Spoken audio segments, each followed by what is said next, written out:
Got this feeling down deep in my soul that I just can't lose. Guess I'm on my way.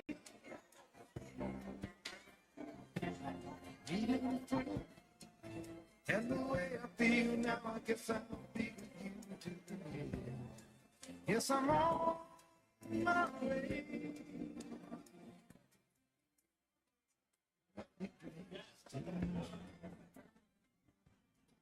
Good morning everyone.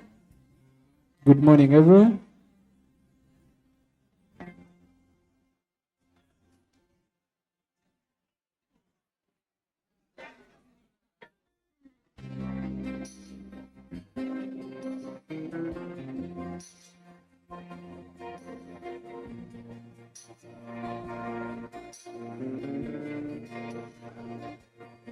I can tell by your eyes that you've probably been crying forever.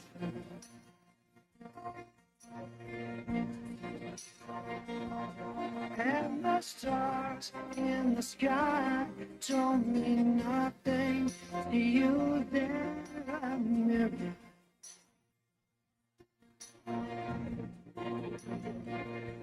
Hello. Good morning. Good morning everyone. Good morning.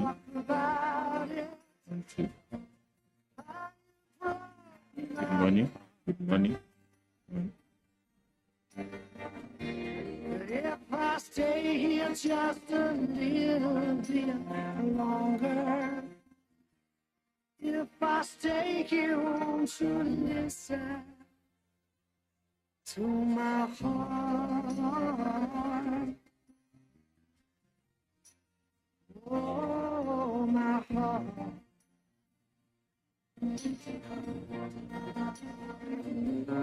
If I stand all alone, will the shadow hide the colors of my heart? Good morning. Our journalists who are taking wonderful pictures. I will still have some time for that. Please let's settle down. So we do something small during this period. So I hope you had restful nights. And I want to welcome Ms. Zippy Musimi to lead us with the opening prayer. And immediately after that, I want to give one of the mediators just 2 minutes, Ms. Josiane Omulinga, to speak to us very briefly about a short story before we set up the questions for today. Karibu sana, Ms. Zippy.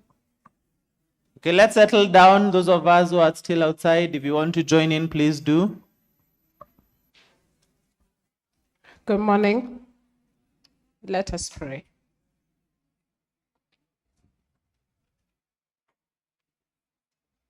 Our Father and our God, we bow our hearts this morning in silence, in acknowledgement of who you are, of what we cannot do without you. Thanking you for your mercy, for your grace, for your love, and for your care. The last 3 days and the last 1 week, we have gathered in different places. And today, the curtains will draw to a conclusion of teaching, of being impacted, of being empowered. And so we ask as we live, as you told your disciples, so send I you, that you are sending us to our communities, to our spaces, to serve. Just before crucifixion, you washed the feet of your disciples and charged them to go and serve. You are indeed reminding us that we should live here to go and serve with integrity, with honor, and with humility. We pray for all the people who have put their hands in the deck for the success of this summit. We thank you for the panelists for the last 3 days, the speakers, and those who will be speaking today. Help us to use the knowledge that you've given us to transform and to make a difference. And so we make this prayer of faith in the name of the Father, the Son, and the Holy Spirit.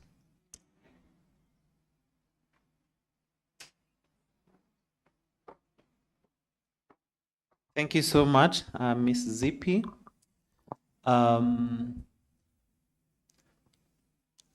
Ms. Josiane.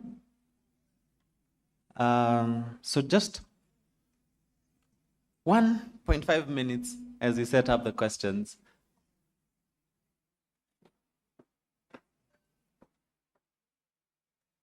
Good morning, everyone. My name is Josiane Umuringa. I am the author of that book, Survived to Forgive. My short story, I'm a Rwandese genocide survivor. And I wrote that book, Survived to Forgive, because my short story is how I entered into mediation, because there is a post-traumatic of the genocide. The survivors we were wondering what could we have done to prevent what happened to happen. And I came into mediation. There was a conflict in the country about Tutsis and Hutus, but the post-traumatic, I said, if we had mediation before, if we knew what mediation is, we could have prevented the conflict to escalate to the genocide. So with my Christian values, God talked to me that we should have mediation, and now the way forward is forgiveness. Is now the moral of my story, and even the aftermath of the genocide is how I entered into mediation. Mediation works. Mediation is very important. I think is the way forward. So that was my short story on how I entered into mediation, that mediation works. Mediation can prevent the worst to happen. Mediation can prevent the genocide. Mediation can prevent 1 million loss of the people just to die. So who need the book, I will be outside. Who need a copy, I can give it to you. Thank you very much.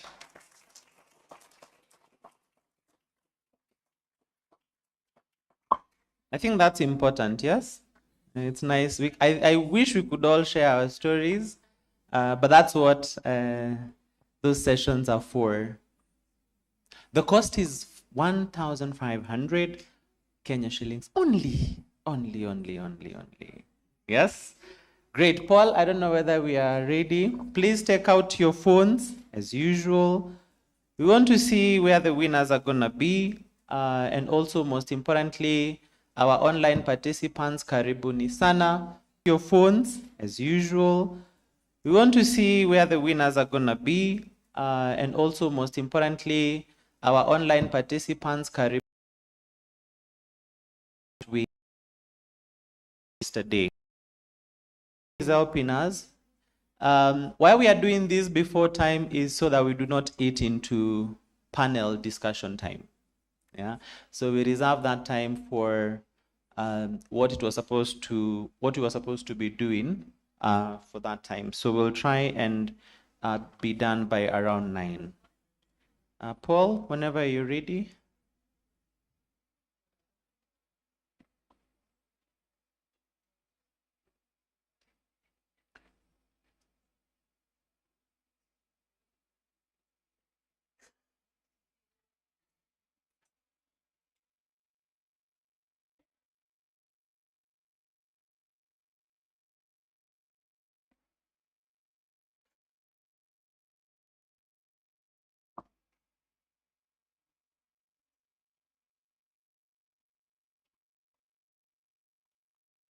Okay, in the meantime, you can be searching on your phones menti.com, the same thing we did yesterday, so that then I'll share with you the code. Okay, and there we are. It's hidden for me, the code. Okay, great. Okay, now it's hidden again. Okay, there. So menti.com, menti.com, menti.com. I hope we are together. Yesterday we left some people behind. Menti.com, and the code is 1345 1345 9842. The code is 1345 9842. Menti.com. Can I see the code once more?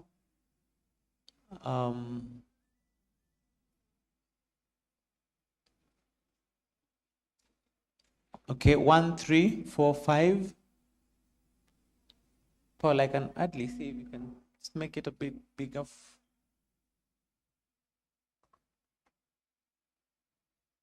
4 people have already answered. That's great. Menti.com, menti.com. Paul, if you can make it slightly bigger. Okay. So the code is 1345 9842. 1345 9842. Okay. 41. The question is, should professional bodies play a more active role in creating awareness among the public about the benefits of mediation in resolving disputes? Okay. If you remember the panel that had the surveyors, the lawyers, and the mediators, okay, to just see how we can all work together to ensure mediation. I think we largely agree.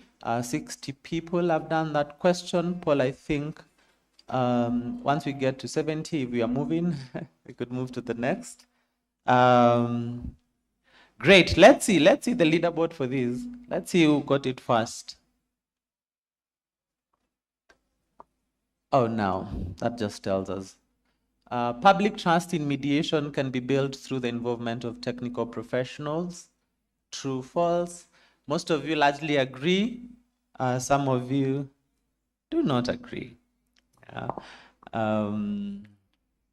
Okay. I'm trying to wonder how you're able to interpret some of the land documentation we have if you're not a professional.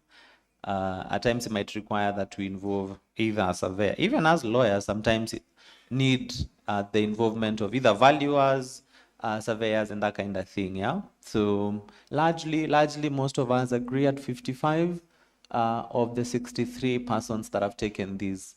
And lastly, our key take home in about 4 minutes. Okay. Is this for today? Okay, let's see. Let's sample some of your wonderful. Mediation isn't limited to judiciary profession. I think that's an important observation. Mediation isn't the alternative. I think a bold statement was made yesterday that litigation should be the alternative, yeah, and ADR should be the way. Okay, let's keep going. I'm trying to sample a couple of wonderful. Okay, let me see that foundation stones. Collaboration among different institutions is key to mediation. I think that's fair. Yeah, because even courts, where they are unable to make certain determinations because they are not experts, they involve experts for justice to be served. There is foundation stones for mediation, humanity. Okay, interesting, but I don't know what was meant there. Let me see that. Yeah, please highlight for me like that, Paul. Thank you.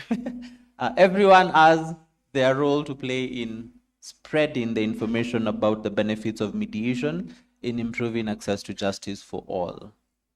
the foundational stone of every mediation begins with a single act of humanity. I think that's what was meant there. I think that's such a powerful statement. Yeah, that at the center of this dispute is really a person, and we need to be cognizant of that even as we do our thing. Everyone, as I think we've said that, mediation bridges and creates a good relationship. We are one there, yes? It's not a question of who is the mediator, who is the professional, who is the person with the dispute. It's really all of us working together to ensure that we can resolve disputes as and when they arise. Okay, let's keep going. Collaboration among different institutions is key to mediation. I think we've seen that. And let's keep going.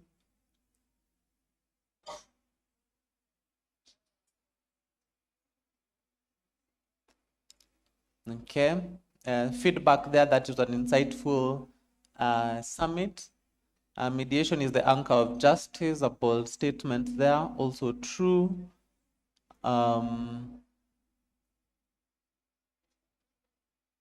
Professionals can mediate, wonderful.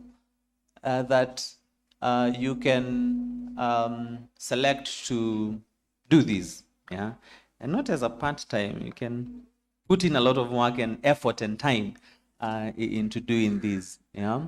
So wonderful. Mediation is a seed that we are giving you to go and plant in your various places, so that we can all be on the same page, yeah, that this actually does work. Okay, the success of mediation is the mediator creating a conducive environment for the mediation. Important, yeah. Some courts do that for us, and even for disputants, that you're safe and comfortable, and mediation should ideally do that, yeah.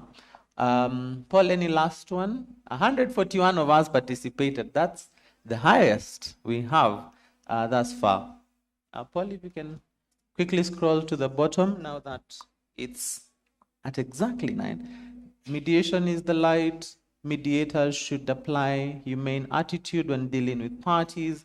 Cultural sensitivity is important for mediation processes and outcomes to be successful. I think it's a very fair and wonderful observation, yeah? That the humanity that will need to run a successful mediation. Great. Settlement is settlement. Huh. Okay. Premeditation, rituals to make parties feel at home. Again, we thank all ELC judges present in the summit. I think that's also a wonderful. Let's appreciate our good lords and ladies for being here. Yeah. I think it takes a lot of humility to be here to relearn some of the things that you already know and use in making decisions. So give me just 1 minute to confer with the session chairs for today, and then I'll be back so we formally start.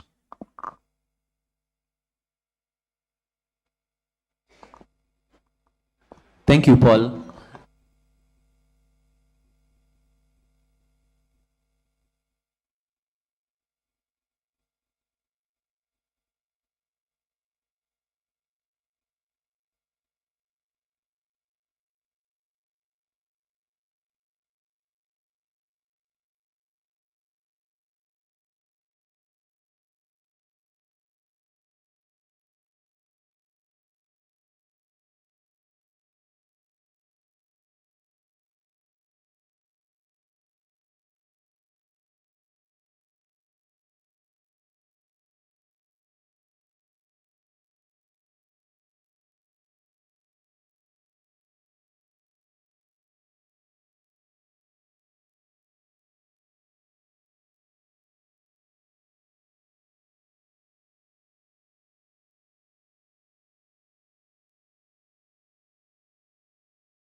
Tushangilie Kenya, taifa letu tukufu, Kenya tunayoipenda, Kenya nchi tunayoipenda.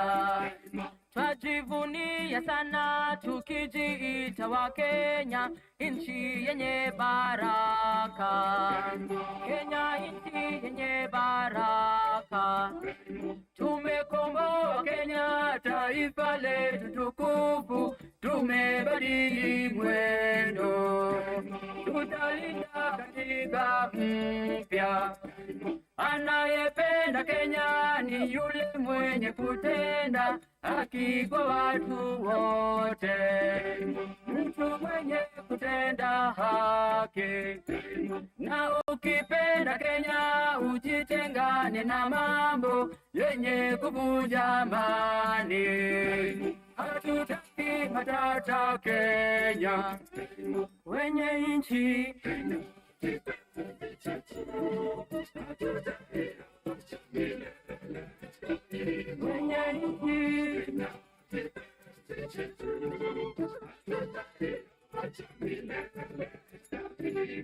kipenzi chetu, nchi yenye upendo, hatutaacha Kenya daima na milele. Kenya kipenzi chetu, hatutaacha milele. Kenya kipenzi chetu, hatutaacha milele.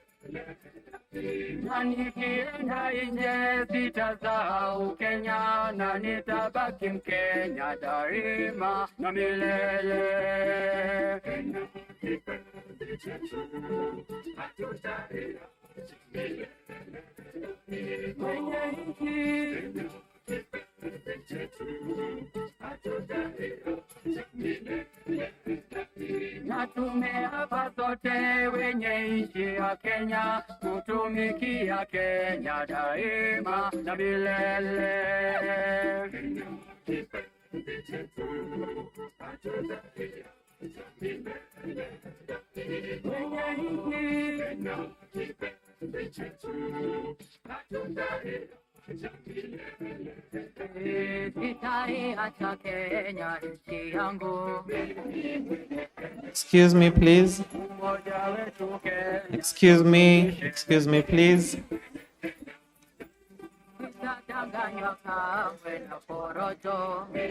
Hello. Hello, thank you so much. So just a couple mentions. I know you have your programs on your phones. So just some slight amendments to the program. There were some small typos on the program. So we'll have this first panel between 9:10, which is in 2 minutes, and 10 a.m. So that remains as is in the program. And then we are going to have a tea break between 10:30 to 11. And the session, or actually 10 to 10:30, yes? And then we give this session 10:30 to, because it's a very expansive panel, to 12:15. Is that okay? Then we will discuss the way forward between 12:15 and 12:30, and we'll have the closing ceremony between 12:30 and 1. Is that okay? Thank you so much. I believe the panel is now here. So this first panel of the day is going to discuss the role of mediation. But before that, we need to have a quick discussion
Okay.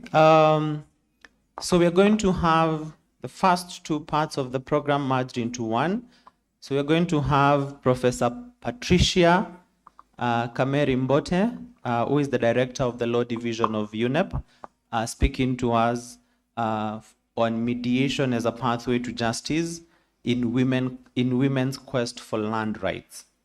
And then the session chair, Eunice Lumalas, who is an advocate and professional mediator, is going to take us through the panel on the role of mediation in addressing inequalities affecting women on land ownership and cultural practices in Kenya. Let's appreciate the panel as we jump right into it. And karibu sana wakili Eunice.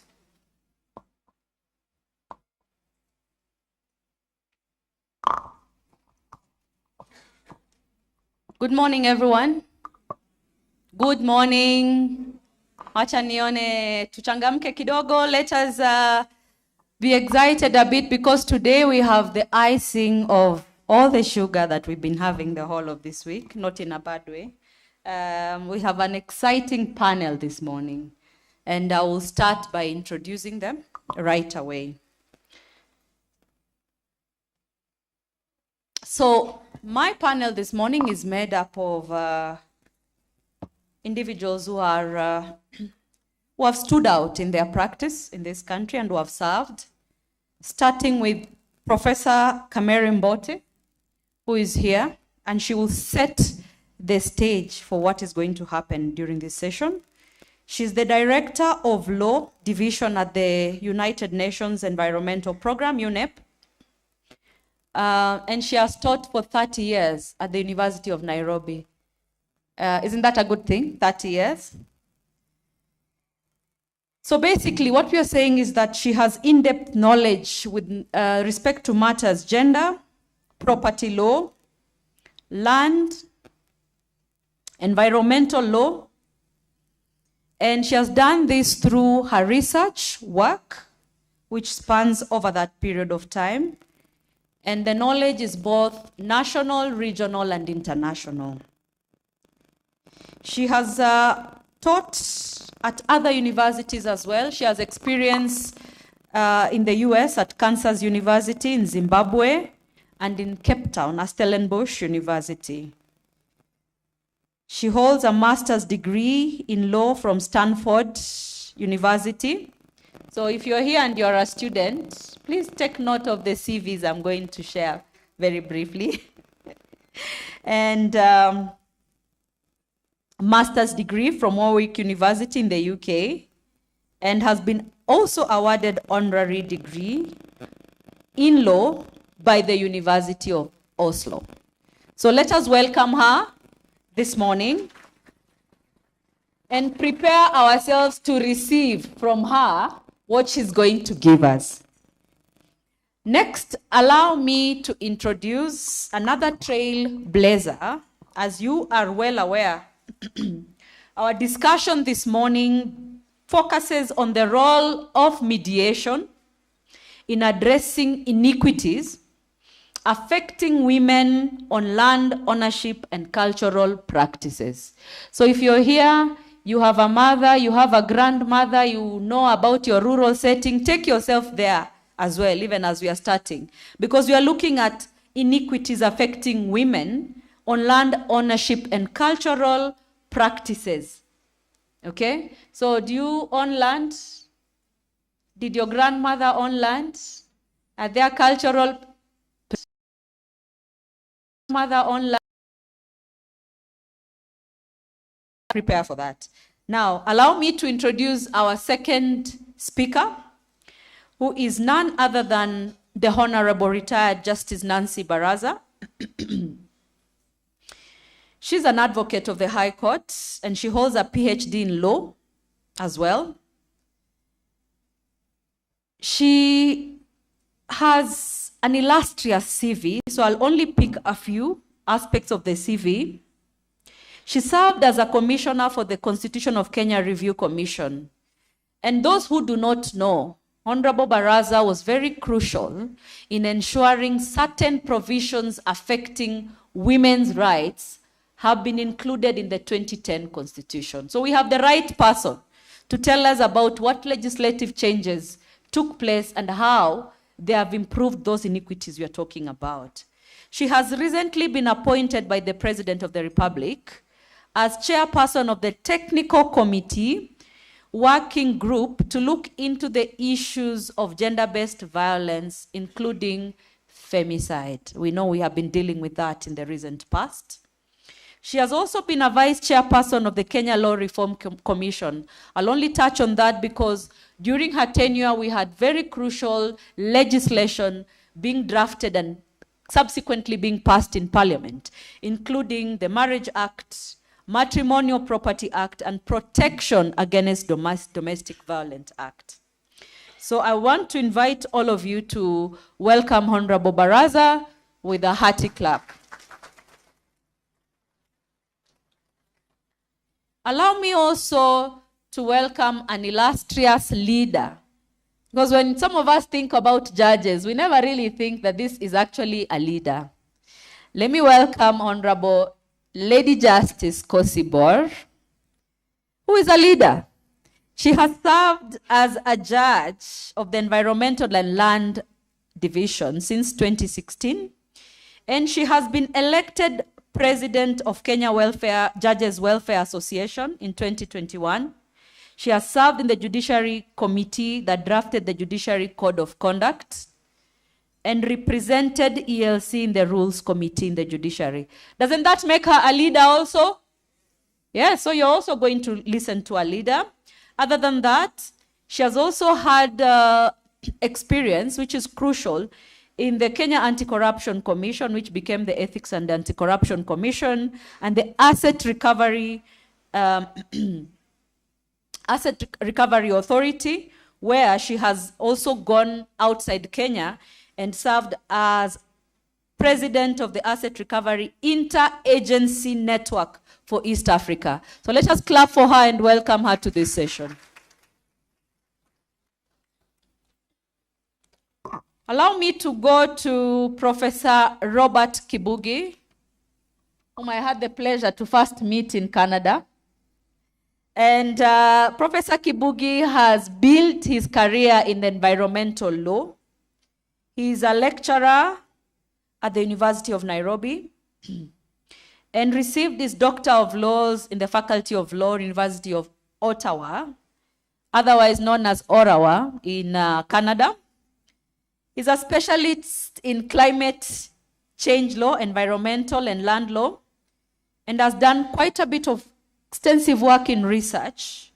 And we expect to hear a bit about that in terms of the discussion we have. He has advised the government of Kenya and governments in Africa in different aspects of law and policy. In 2023, Professor Kibugi led the technical team that developed and drafted the National Climate Change Action Plan. I think we served with him in that committee that came up with the Climate Change Act. And currently he serves in the governing board of the IUCN Academy of Environmental Law representing Africa. And he's also a member of the World Commission on Environmental Law. So let us welcome Professor Kibugi.